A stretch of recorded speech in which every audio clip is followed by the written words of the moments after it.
Bab 045. Andi bangkit dan berteriak marah.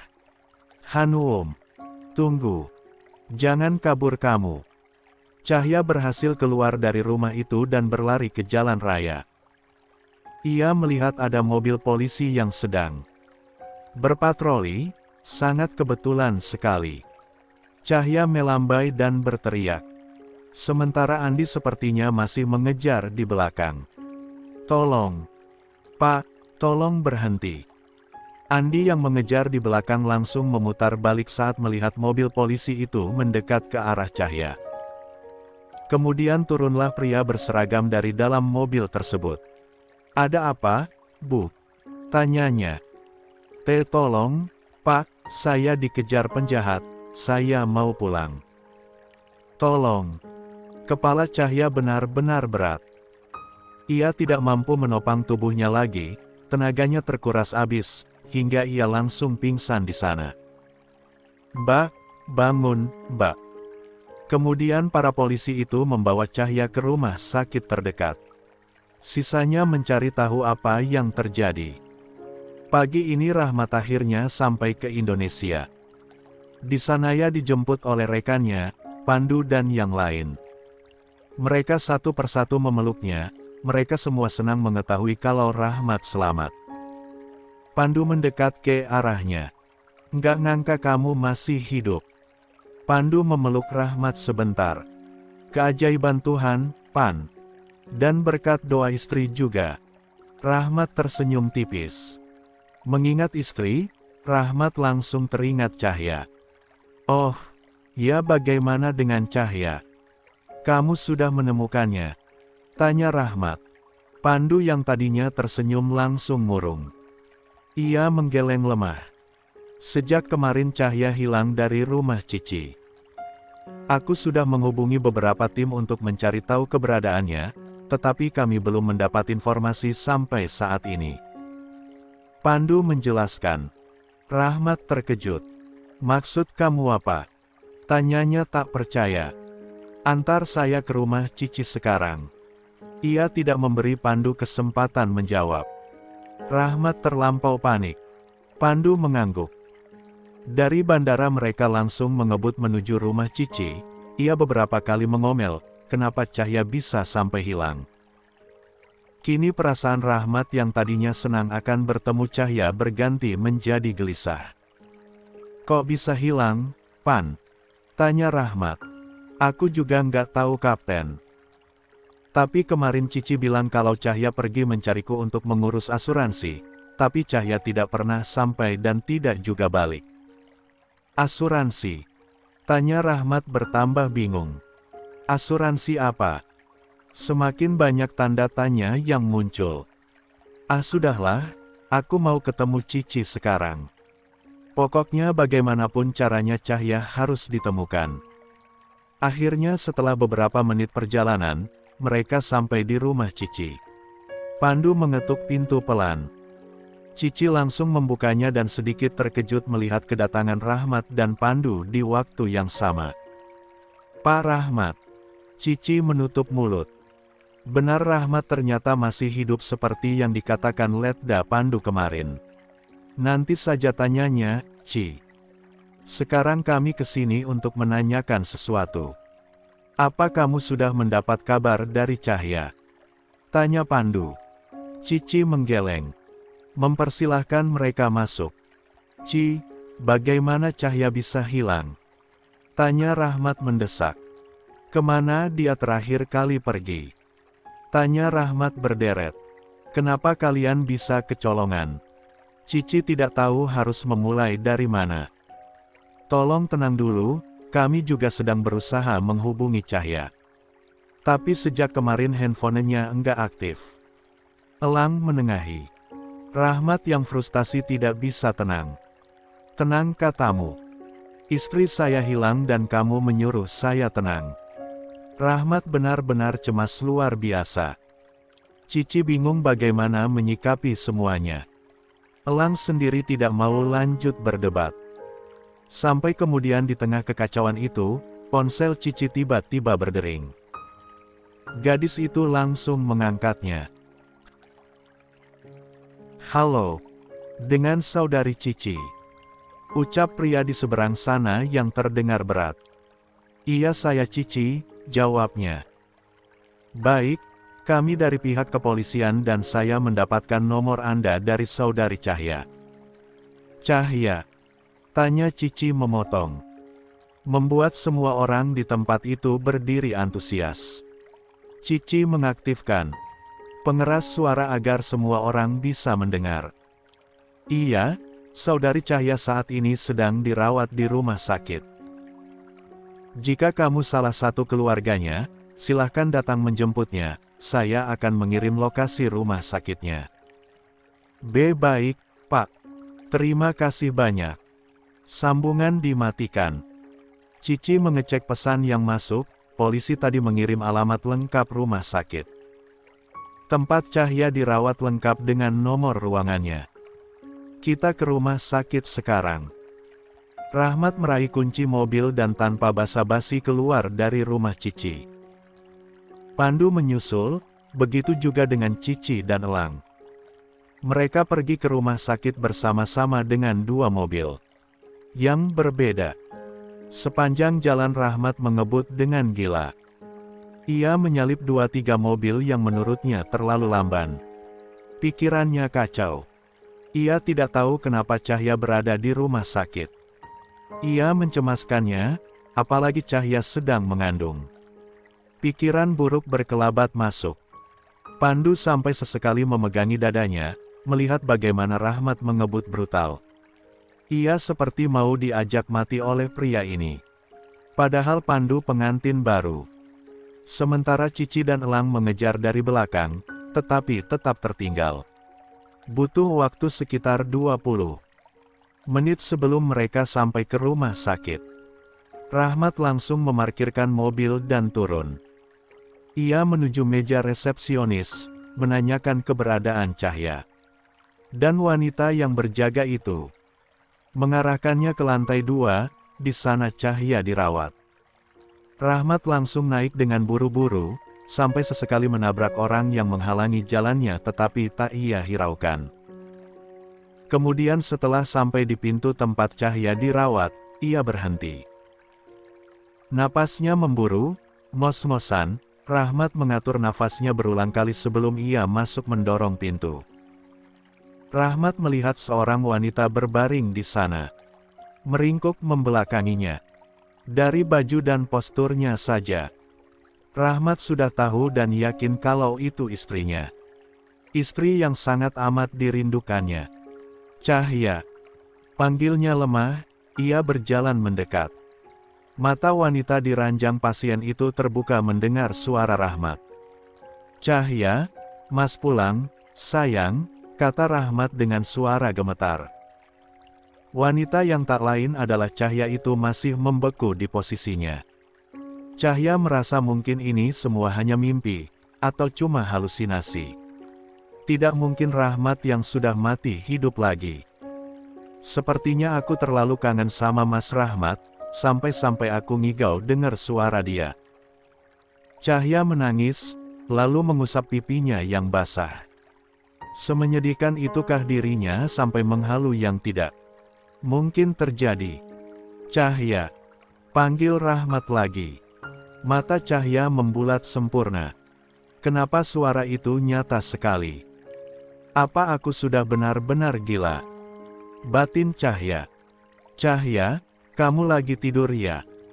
Lagi dan lagi ia mendengar suara Rahmat. Cahya langsung duduk dan menoleh ke sumber suara. Cahya kaget. Juar biasa saat melihat penampakan Rahmat ada di hadapannya. Mas. Cahya masih tertegun. Rahmat ada di hadapannya, benar-benar berdiri di depannya. Apakah ini bahkan nyata? Apa Cahya tidak sedang bermimpi? Apa dia berhalusinasi karena terlalu merindukan mendiang suaminya itu? Rahmat mendekat. Bibirnya tertarik membentuk senyum tipis namun sendu. Pelan-pelan, air matanya luruh. Dia menangis karena bahagia bisa bertemu dengan sang istri lagi. Dia akhirnya bisa menatap wajah Cahya lagi secara nyata, bukan melalui lensa kamera. Cahya, ucap Rahmat pelan. Bibir Cahya terkatup. Dia ingin mengatakan banyak hal, dia ingin berteriak senang, dia juga ingin mengucapkan kerinduannya kepada Rahmat. Namun, dia malah terdiam. Semua ucapan yang ingin dia keluarkan malah tertahan di tenggorokannya. Mas Rahmat, Rahmat mengangguk. Ya, saya di sini, Cahya. Mas Rahmat, ulang Cahya. Berkali-kali Hanun memanggil nama Rahmat, berkali-kali pula Rahmat menjawab. Rasanya, Cahya seperti berusaha memastikan bahwa penglihatannya tidak salah, bahwa dia memang tidak dalam delusi. Cahya buru-buru hendak turun dari ranjangnya, tapi dia tidak berhati-hati dan hampir terpeleset. Untungnya Rahmat sigap menahan tubuh Cahya.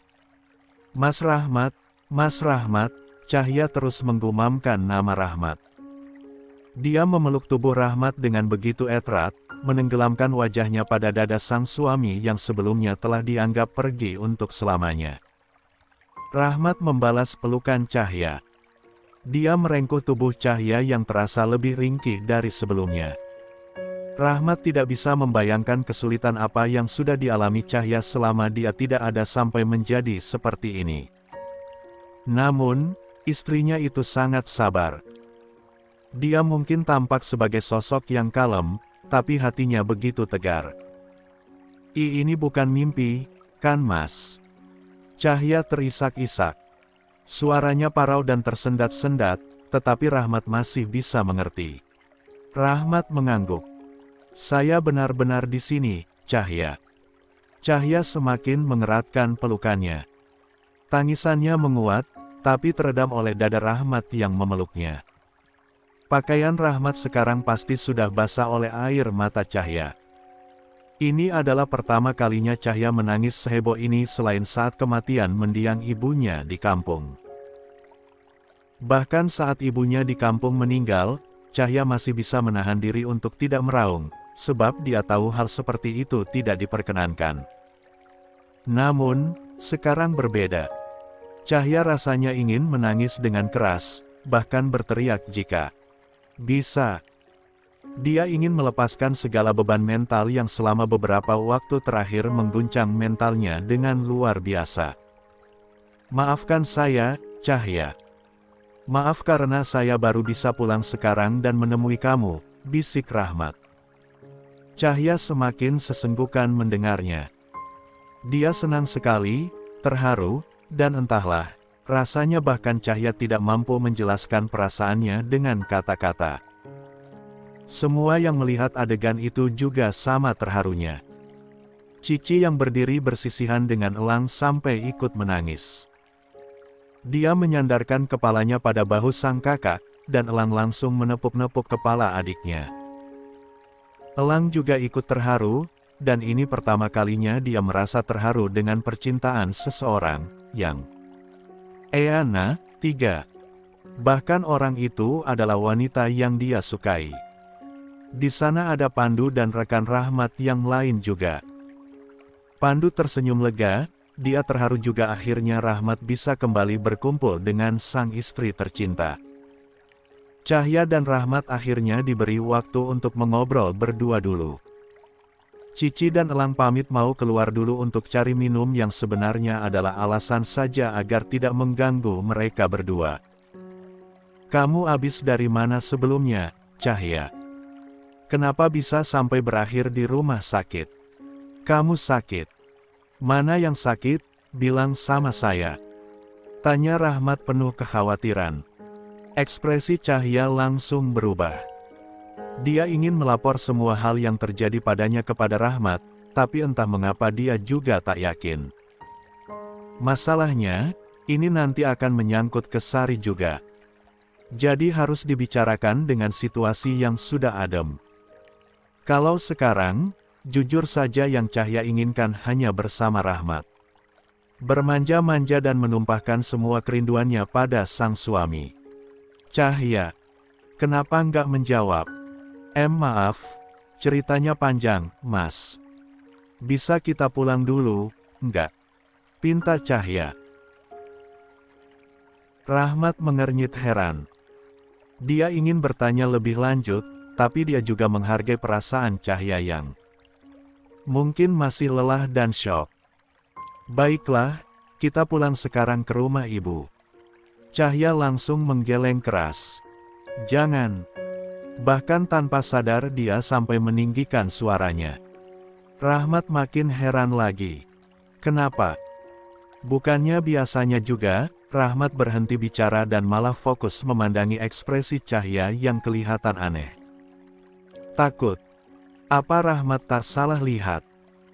Mengapa Cahya berekspresi seperti itu saat mau diajak ke rumah ibu mertuanya sendiri? Maaf, aku nggak bermaksud.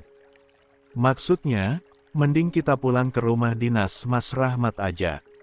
Rahmat mengangguk. Ya sudah. Rahmat berusaha menepis pikiran-pikiran buruk yang sempat mampir di benaknya barusan.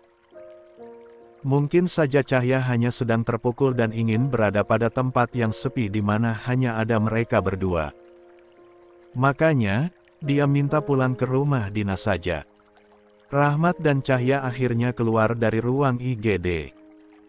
Di depan, mereka bertemu dengan Elang yang sedang duduk bersisihan sambil menikmati kopi kemasan. Mereka langsung berdiri saat menyadari Rahmat dan Cahya datang. Kalian sudah mau pulang? Tanya Cici. Cahya mengangguk. Iya, Ci. Makasih ya kalian udah nolongin aku. Tanpa kalian aku nggak tahu bakal kayak gimana jadinya. Cici mengusap bahu Cahya dan memeluknya sekilas. Nggak usah diungkit lah. Aku dan Kak Elang seneng kok kalau bisa membantu.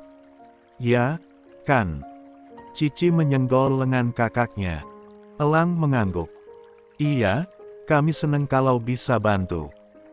Rahmat tersenyum kepada Elang dan Cici lalu menundukkan kepala sekilas.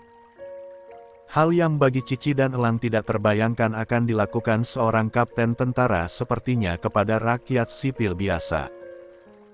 Terima kasih karena kalian sudah menjaga istri saya. Saya sangat berutang budi pada kalian, ucap Rahmat. Cici mengangguk. Sama-sama, aku dan Kak Elang ikut seneng kalau Cahya juga seneng. Tolong jaga Cahya, Pak Rahmat. Cahya sudah melewati banyak hal berat selama Pak Rahmat enggak ada. Ya, itu sudah pasti. Kalau begitu, kami permisi. Tua. Cici dan Elang mengangguk. Mereka terus memperhatikan bagaimana Rahmat terus menggenggam tangan Cahya sampai keduanya masuk ke dalam mobil. Cahya dan Rahmat diantarkan pulang oleh Pandu dan rekan-rekan mereka. Sepanjang perjalanan, Rahmat terus memeluk Cahya sementara wanita itu juga terus menggenggam erat tangan Rahmat. Cahya takut jika tidak dipegang, Rahmat akan pergi lagi. Meskipun dia senang Rahmat akhirnya kembali, rasa tak percaya dan khawatir di hatinya belum sepenuhnya sirna. Dia tidak akan sanggup jika Rahmat pergi meninggalkannya lagi. Sesampainya di rumah, rangkulan Rahmat pada Cahya tak juga lepas, pun dengan genggaman tangan mereka. Rahmat berterima kasih kepada Pandu dan rekan-rekannya yang sudah membantu, lalu mereka pergi. Sekarang, hanya tinggal Rahmat dan Cahya saja. Mereka segera masuk ke dalam rumah dan duduk di kamar berdua. Cahya terus memeluk Rahmat, benar-benar tidak mau melepaskan pria itu. Kamu haus, Cahya? Biar saya ambilkan minum ya. Tawar Rahmat. Cahya menggeleng, masih dengan wajahnya yang terkubur pada dada Rahmat. Mau makan? Lagi, Cahya menggeleng. Dia tidak menginginkan apa-apa untuk sekarang. Dia hanya ingin terus menyentuh Rahmat dan memastikan bahwa pria itu tidak pergi lagi. Rahmat akhirnya menyerah dan menarik Cahya untuk berbaring dan berpelukan di atas ranjang. Cahya masih irit bicara, dan Rahmat pikir itu mungkin karena Cahya masih syok dan kangen berat. Rahmat juga sama rindunya dengan sang istri. Lama-lama, Cahya merasa mengantuk. Mungkin kenyamanan yang sudah lama tidak dia dapatkan itu akhirnya kembali setelah ada Rahmat. Lalu akhirnya Cahya benar-benar terlelap. Siangnya, Cahya bangun dan mengucek matanya. Separuh jiwanya seperti belum terkumpul, tapi dia tidak merasakan genggaman tangan Rahmat di tangannya. Seketika, Cahya langsung panik. "Mas Rahmat! Mas Rahmat!" Cahya berteriak ketakutan. Dia meremas kepalanya sendiri sambil terus menggeleng. "Enggak, Mas Rahmat, enggak mungkin, cuma halusinasi. Tadi itu nyata kok, tapi kenapa sekarang enggak ada?"